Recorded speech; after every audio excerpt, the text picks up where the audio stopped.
Hi guys, good morning. So after malakas ng maulan at malakas na hangin kagabi, check natin ang ilog ng Nabaoy. Ayan. Oh my goodness. Look at that. Grabe ang lalim, men. Oh. Grabe. O sa lahat ng tao sa buong mundo, mga naapektuhan ng bagyo ay sana po yung mga malapit sa ilog at sa mga daka, sa mga malapit sa dagat, wag na po nating antayin pang lumakas yung tubig saka tayo aalis dyan sa mga bahay nyo.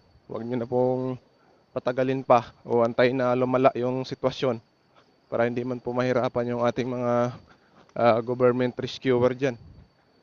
Boom! Ang lalim. Uy, may ano dito ah.